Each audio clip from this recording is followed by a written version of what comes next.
ಬಳ್ಳಾರಿ ನಗರದ toll Bazaar police ಠಾಣೆಯ ನಾಗಲಕೇರಿ Anjaneya temple ಇದೆ. ಈ ಟೆಂಪಲ್ ನಲ್ಲಿ ಒಂದು ಚಿಕ್ಕ ಬೆಳವಣಿಗೆ ಆಗಿರೋದ್ರ ಬಗ್ಗೆ ನಮ್ಮ ಟೋಲ್ ಬಜಾರ್ ಪೊಲೀಸ್ ಠಾಣೆಗೆ ಮಾಹಿತಿ ಬರಲಾಗಿ ಠಾಣಾಧಿಕಾರಿ ಅವರು ಬಂದಿದ್ದಾರೆ. ಬಂದು ಏನು ಟೆಂಪಲ್ ನ ಸಂಬಂಧಪಟ್ಟ ಅಧಿಕಾರಿಗಳಿದ್ದಾರೆ, ಎಲ್ಲ ವಿಚಾರಣೆಗೊಳಪಡಿಸಿದ್ದಾರೆ. ಇದು ಯಾವ ರೀತಿ ಆಗಿದೆ ಏನು ಅದನ್ನ ನಾವು ಸ್ಪಷ್ಟವಾಗಿ ತನಿಖೆ ಮಾಡ್ತೀವಿ.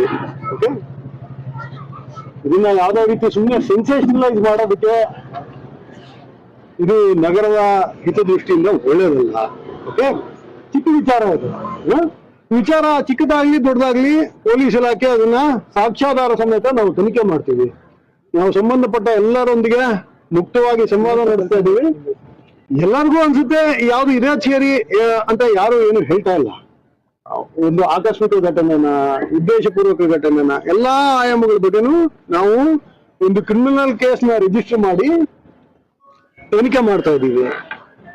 ತನಿಖೆ ಮಾಡಿದ ಮೇಲೆ ಸತ್ಯಾಂಶ ಹೊರಗೆ ಬಂದ್ಮೇಲೆ ಅದೇನಿದೆ ಪರಿಸ್ಥಿತಿ, ಅದನ್ನ ಹ್ಯಾಂಡಲ್ ಮಾಡ್ಲಿಕ್ಕೆ ಏನು ಇಲಾಖೆ ಕಡೆಯಿಂದ ಏನ್ ಮಾಡ್ಬೇಕಾಗತ್ತೆ ನಾವು ಮಾಡ್ತೀವಿ. ಹಾಗಾಗಿ ಇದೊಂದು ಬಹಳ ಪ್ರಿಲಿಮಿನರಿ ಸ್ಟೇಜ್ ಇದೆ. ನಾವು ಎಲ್ಲಾ ಸಂಬಂಧಪಟ್ಟವ್ರಿಗೆ ಹೇಳಿದೀವಿ, ಇದನ್ನ ಸೆನ್ಸೇಷನಲೈಸ್ ಮಾಡಬಾರ್ದು. ಇದು ಏನು ಯಾವುದೋ ಒಂದು ದೊಡ್ಡ ವಿಚಾರ ತರ ಇರೋ ಫ್ಯಾಕ್ಟ್ಸ್ ನ ಯಾವುದೇ ರೀತಿ ಡಿಸ್ಟರ್ಬ್ ಮಾಡಬಾರ್ದು. ಸತ್ಯ ಸಂಗತಿಗಳೇನಿದೆ ಅದನ್ನ ನಾವು ಸಾಕ್ಷ್ಯಾಧಾರಗಳ ಸಮೇತ ನಾವು ತನಿಖೆ ಮಾಡ್ತೀವಿ. ಎಲ್ಲ ಸೀನಿಯರ್ ಆಫೀಸರ್ಸ್ ಬಂದಿದ್ದಾರೆ.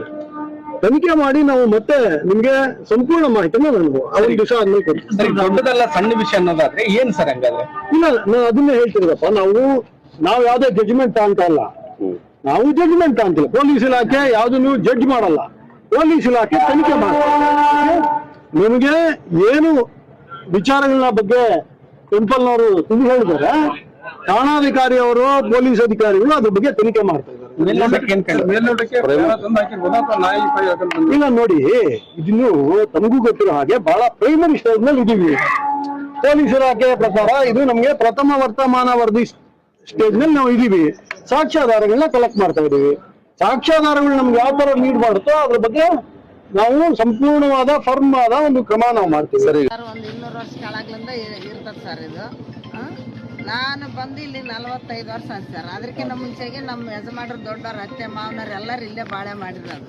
ಸಣ್ಣದು ಗುಡಿ ಇಷ್ಟೇ ಇತ್ತು. ಅದು ಇವಾಗ ಅಷ್ಟು ದೊಡ್ಡದು ಮಾಡ್ಕೊಂತ ಬಂದಾರ ಎಲ್ಲರೂ ಸಪೋರ್ಟ್ಲಿಂದ. ಇವಾಗ ಏನಿಲ್ಲ ಸರ್, ಇವಾಗ ಇಷ್ಟು ವರ್ಷದಿಂದ ಏನೇನು ಮಾಂಸ ಮದ್ದು ಏನು ಬಿದ್ದಿಲ್ಲ ಸರ್. ಇವಾಗ ಪಿಸ್ತಾ ಹೌಸ್ ಆದಾಗ್ಲಿಂದ ಬಿದ್ದಿರ, ಇವತ್ತೇ ನೋಡಿ ಸರ್ ಬಿದ್ದಿರೋದು. ನಮ್ಗೆ ಅದರಿಂದ ಸ್ವಲ್ಪ ತೊಂದರೆನೂ ಆಗ್ತಿದೆ ಸರ್. ಟ್ರಾಫಿಕ್ ಜಾಮ್ ಆಗ್ತಿದೆ ನೈಟ್ ಟೈಮ್. ಏನ್ ಅನಿಸ್ತದೆ ಒಳಗಡೆ? ಏನು ಹಾಕಿದ್ದ ಅಥವಾ ಏನಾಗಿದೆ? ಹಾಕಿದ್ದಲ್ಲ ಸರ್, ಅದು ಬೆಕ್ಕ ಎಳ್ಕೊಂಡ್ ಹೋಗಿರೋದು ಸರ್. ಅದು ಬೆಕ್ಕ ಎಳ್ಕೊಂಡ್ ಹೋಗಿರೋದು. ಆ ಕಡೆಲಿಂದ ಐತೆ ದಾರಿ, ಹಂಗ ಗುಡಿ ಸ್ವಲ್ಪ ಗಾಡ್ ಐತೆ. ಆ ಕಡೆಲಿಂದ ಎಳ್ಕೊಂಡ್ ಹೋಗಿರ್ಬೋದೇನಂತ ನಮಗೆ ಡೌಟ್ ಸರ್. ಮನುಷ್ಯರಂತೂ ಯಾರು ಹಾಕಿಲ್ಲ ಸರ್, ಇಲ್ಲಿ ಹಾಕೋದು ಇಲ್ಲ. ಇಷ್ಟು ವರ್ಷದಿಂದ ನಮ್ಮ ದೇವರು ನಮಗೆ ಅಂದ್ರೆ ನಾವು ಸಪೋರ್ಟ್ ಸರ್. ನಾವಿಲ್ಲಿ ತನಿಖೆ ಆಗ್ಬೇಕಂತಾರೆ. ಆಗ್ಲಿ ಸರ್, ತನಿಖೆ ಮಾಡಿ ಆಗ್ಲೇಬೇಕು. ನಮಗೆ ನ್ಯಾಯನೂ ಬೇಕು. ಜಯಮ್ಮ ಸರ್. ನಮ್ಮ ಹೆಸರು ಮೌನಿಕಾ ಅಂತ. ನಾನು ಇಲ್ಲೇ ಹುಟ್ಟಿ ಬೆಳೆದಿದ್ದವರು. ಯಾವತ್ತೂ ಈ ಥರ ಅಂತೂ ಆಗಿಲ್ಲ ನಮ್ಮ ಟೆಂಪಲಲ್ಲಿ. ಬಟ್ ಇದರಿಂದ ನಮಗೆ ಸ್ವಲ್ಪ ಡಿಪ್ರೆಷನಲ್ಲಿ ಹೋಗಿದೆ. ನಾವು ಆ್ಯಕ್ಚುಲಿ ಹೇಳ್ಬೇಕಂದ್ರೆ ಡಿಪೆಂಡ್ ಆಗಿದ್ವಿ ಇದರಿಂದ. ನಾವು ತುಂಬ ಸಣ್ಣವರಿಂದ ಎಲ್ಲರೂ ಒಂದೇ ಕುಟುಂಬದವ್ರ ಥರ ಇದ್ದೀವಿ. ಎಲ್ಲದಕ್ಕೂ ಟೆಂಪಲ್ ಹತ್ರ ಪ್ರತಿಯೊಂದು ಇನ್ವಿಟೇಷನ್ ಫಂಕ್ಷನ್ ಎನಿವನ್ ಇದರಿಂದ ನಾವು ಮಾಡ್ತಿದ್ದೀವಿ. ಬಟ್ ಇವತ್ತು ಮಾರ್ನಿಂಗ್ಲಿದ್ದ ಈ ಥರ ಆಗಿತ್ತು. ಒಂದು ಬೋನ್ ಸಿಗೋದು ಆಗಲಿ, chicken, mutton, beef, what ever ಏನೇ ಆಗಲಿ ಈ ಥರ ನ್ಯೂಸ್ ಬರ್ತಾ ಇದೆ. ಇದರಿಂದ ನಮ್ಗೆ ನಾಗರಿಕರಿಗೂ ಸ್ವಲ್ಪ ಬ್ಯಾಡ್ ನಮ್ ಬರುತ್ತೆ. ಇದರಿಂದ ನೀವು ಸ್ವಲ್ಪ ಡಿಪೆಂಡ್ ಆಗಿ ಇದ್ರ ಮೇಲೆ ಸ್ವಲ್ಪ ಫೋಕಸ್ ಇಟ್ಟು ಇದು ಯಾವ ಥರ ಇದಾಗಿದೆ ಅಂತ ವಿಚಾರ ನಮಗೆ ಬೇಕಾಗಿತ್ತು. ಅದು ಬೇರೆ ಮಹೇಶ್ ಸ್ವಾಮಿ ಅವರು ತುಂಬ ಗುಡಿಗೆ ಹಚ್ಕೊಂಡಿದ್ದಾರೆ. ಅವರು ತುಂಬ ನಮಗೆ ಕೇರ್ ಮಾಡ್ತಾರೆ. ಅವರು ಸ್ವಲ್ಪ ತುಂಬ ಡಿಸಪಾಯಿಂಟ್ ಆಗಿದೆ. ಮಾರ್ನಿಂಗ್ ನಾವು ಮಾತಾಡಿದ್ದೀವಿ ಅವ್ರ ಕಡೆನೂ. ಯಾರು ಹಾಕಿದ್ದಾರೆ ಅನ್ನೋದು ನಮಗೂ ಗೊತ್ತಿಲ್ಲ. ಅದು ಬೆಕ್ಕು ಬಂದಿದೆ ಹಾಕಿರೋದು ನಮ್ಗೆ ಗೊತ್ತಿಲ್ಲ. ಬಟ್ ಇದು ಸಸ್ಪೆನ್ಸ್ ಆಗಿದೆ. ಯಾಕನ್ನೋದು ನೀವೇ ನಮಗೆ ವಿಚಾರ ಮಾಡಿಸಿ ನ್ಯಾಯ ಕೊಡಿಸ್ಬೇಕು. ಕಂಪಲ್ಸರಿ ತನಿಖೆ ಆಗಬೇಕು. ಇನ್ನೊಂದು ನಮಗೆ ಪಿಸ್ತಾ ಹೌಸ್ ಇಂದ ಸ್ವಲ್ಪ ಪ್ರಾಬ್ಲಮ್ ಆಗ್ತಿದೆ. ನೈಟ್ ಟೈಮ್ ಫುಲ್ ಹೆವಿ ನಮಗೆ ರೂಟ್ ಬರ್ಲಿಕ್ಕೂ ಅದು ಸ್ಟ್ಯಾಂಡ್ ಇಟ್ಬಿಡ್ತಿದ್ದಾರೆ. ಸ್ವಲ್ಪ ಅದನ್ನು ಸ್ವಲ್ಪ ಕ್ಲಿಯರ್ ಮಾಡ್ಬೇಕಂತ ಇದೊಂದು ನಮ್ಮ ಮನವಿ ಹೇಳ್ಕೊಂತ ಇದ್ದೀವಿ. ಒಂದು ಇವತ್ತು ಬಳ್ಳಾರಿ ನಗರದ ಒಂದು ಅಖಂಡ ಶಿಲೆಯ ಬೆಟ್ಟದ ಪಕ್ಕದಲ್ಲಿ ಬಹಳ ನಾಗಲ್ಚೆರುವನಂಥ ಪ್ರದೇಶದಲ್ಲಿ ಈ ರೀತಿಯಾಗಿ ಒಂದು ವೀರ ಬಾಲಾಂಜನೇಯ ದೇವಸ್ಥಾನದಲ್ಲಿ ಈ ರೀತಿಯ ಮಾಂಸದ ತುಣುಕುಗಳು, ಮಾಂಸದ ಮೂಳೆಗಳು ಇವನ್ನ ದೇವಸ್ಥಾನದಲ್ಲಿ ಹಾಕಿರುವಂಥದ್ದು. ಇದು ಬಹಳ ದುರಂತದ ಸಂಗತಿ ಮತ್ತು ನೋವಿನ ಸಂಗತಿ ಕೂಡ. ತಮಗೆಲ್ರಿಗೂ ಕೂಡ ಮಾಹಿತಿ ಇದೆ. ಬೆಳಿಗ್ಗೆ ಅರ್ಚಕರು ಯಥಾಸ್ಥಿತಿ ಪ್ರತಿನಿತ್ಯ ದೇವಸ್ಥಾನ ಬಾಗಿಲು ತೆಗೆದಿರುವಂತಹ ಸಂದರ್ಭದಲ್ಲಿ ಆ ಮೂಳೆಗಳು ಪತ್ತೆ ಆಗಿರುವಂಥದ್ದು, ಕಣ್ಣಲ್ಲಿ ನೀರು ತೆಗೆದಿದ್ದಾರೆ.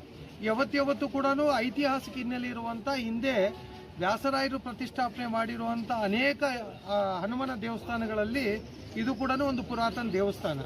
ಹಾಗಾಗಿ ಈ ರೀತಿಯ ಮೂಳೆಗಳನ್ನು ಎಸೆದಿರುವಂಥದ್ದು ಬಹಳ ದುಷ್ಕೃತ್ಯವನ್ನು ಮಾಡೋದಕ್ಕೆ ವಾಂಟೆಡ್ಲಿ ಮತ್ತು ಉದ್ದೇಶಪೂರ್ವಕವಾಗಿ ಮಾಡಿರುವಂಥ ಈ ರೀತಿಯ ಘಟನೆ ಇದು. ಹಾಗಾಗಿ ಇದಕ್ಕೆ ತನಿಖೆ ಆಗಬೇಕು ಮತ್ತು ಇದರ ಎನ್ಕ್ವೈರಿ ತನಿಖೆಯನ್ನು ಮಾಡಿ ಮತ್ತು ಯಾರು ಈ ರೀತಿಯ ಕಿಡಿಗೇಡಿಗಳಿದ್ದಾರೆ, ಈ ದುಷ್ಕೃತ್ಯ ಮಾಡಿದ್ದಾರೆ, ಅವರಿಗೆ ಒಂದು ಕಠಿಣವಾದಂಥ ಶಿಕ್ಷೆ ಆಗಬೇಕು ಅಂತಂತೇಳಿ ನಮ್ಮದು ಆಗ್ರಹ ಇದೆ.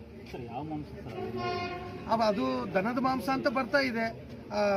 ತುಂಡುಗಳು ಕೂಡ ಒಂದು ಮೂಳೆಗಳು ಬಹಳ ದೊಡ್ಡದಾಗಿ ಕಾಣ್ತಾ ಇದೆ. ನಾನೊಂದು ನಿಮ್ಮ ಗಮನಕ್ಕೆ ತಂದು ಬಿಡ್ತೀನಿ ಇದನ್ನೊಂದ್ಸರಿ. ಸರ್, ಅಂದ್ರೆ ಉದ್ದೇಶಪೂರ್ವಕವಾಗಿ ಒಂದು ಬೆಟ್ಟದಲ್ಲಿ 100% ಅದು ಇದೆ.